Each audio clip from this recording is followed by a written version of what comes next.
రాష్ట్ర వ్యాప్తంగా కాంగ్రెస్ మహిళలకు ఉచిత బస్సు పథకంపై ఆటో డ్రైవర్ల నిరసనలు కొనసాగుతున్నాయి. కరీంనగర్ జిల్లాలో ఆటో డ్రైవర్లు భిక్షం ఎత్తుకుని రాష్ట్ర ప్రభుత్వానికి తమ నిరసనను తెలియజేశారు.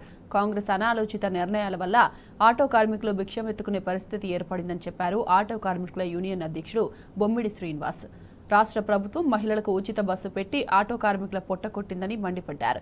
ప్రభుత్వం వెంటనే స్పందించి ఆటో కార్మికులకు నెలసరి జీవన భృతి కల్పించాలని డిమాండ్ చేశారు. ఉచిత బస్సు సౌకర్యం వలన ఆటో కార్మికుల కుటుంబాలు రోడ్డున పడ్డాయని ఆటో డ్రైవర్లు ఆవేదన వ్యక్తం చేశారు.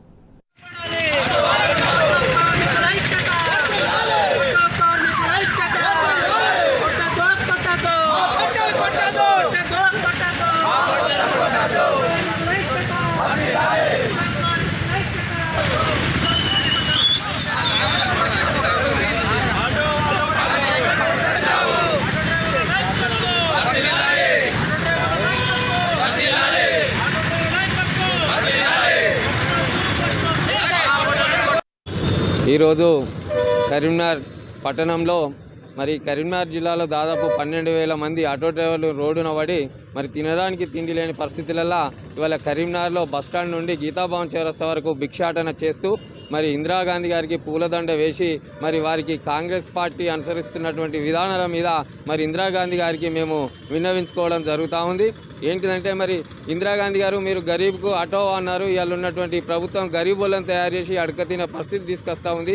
జర మీరైనా ఇందిరాగాంధీ గారు ఈ రేవంత్ రెడ్డి గారికి, పొన్నం ప్రభాకర్ గారికి, కరీంనగర్ ఈ తెలంగాణ రాష్ట్రంలో ఉన్న కాంగ్రెస్ ప్రభుత్వానికి కలలు కనిపించైనా మా ఆటో డ్రైవర్లను ఆదుకోవాలని చెప్పేసి మేము చెప్పేది ఒకటే, అయ్యా రేవంత్ రెడ్డి గారు, పొన్నం ప్రభాకర్ గారు మీరు వెంటనే స్పందించి మా ఆటో డ్రైవర్ల కుటుంబాలపైన అధ్యయనం చేసి మా కుటుంబాలను ఆదుకోవాలని చెప్పేసి ఈ సందర్భంగా డిమాండ్ చేస్తూ రోజు రోజు మేము కొత్త రూపకంగా కొత్త రకంగా మాకు న్యాయం జరిగే వరకు వివిధ రూపాల్లో మేము ఉద్యమాన్ని ముందుకు తీసుకెళ్తా ఉంటాం. రేవంత్ రెడ్డి గారు ముఖ్యమంత్రి తలపెట్టిన 6 పథకాలలో భాగంగా మహాలక్ష్మి పథకంలో భాగంగా మహిళలకు ఉచిత బస్సు కార్యక్రమాన్ని కొనసాగించవద్దని ఎక్కడ మేము చెప్తలేం సార్.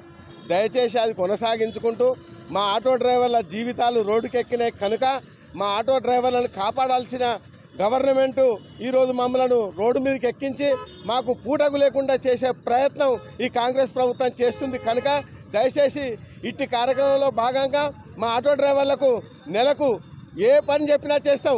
సర్కారు దవాఖానలో ఊడువన్నా ఊడతాం, గవర్నమెంట్ హాస్పిటళ్ళల్లో ఊడువన్నా ఊడతాం, గవర్నమెంట్ కాలేజీలలో కూడా ఊడువంటే ఊడతాం, మున్సిపాలిటీలో కూడా ఊడువంటే ఊడతాం మా ఆటో డ్రైవర్లు. దయచేసి మా ఆటో డ్రైవర్ మిత్రులకు మీ గవర్నమెంట్ ద్వారా నెలకు కనీసం 20,000 రూపాయలు జీతం ఇచ్చి మా ఆటో డ్రైవర్లను ఆదుకోవాలని చెప్పి ఇంకా అనేక సంఘటనలు ఉన్నాయి కనుక ఇట్టి కార్యక్రమాన్ని మేము ముందుకు తీసుకొచ్చి పలు విధాలుగా ముందుకు తీసుకెళ్లాల్సిందిగా ముందుకు తీసుకొస్తున్నామని చెప్పి కరీంనగర్ వేదికగా మేము ఈ సందర్భంగా తెలియజేస్తున్నాం.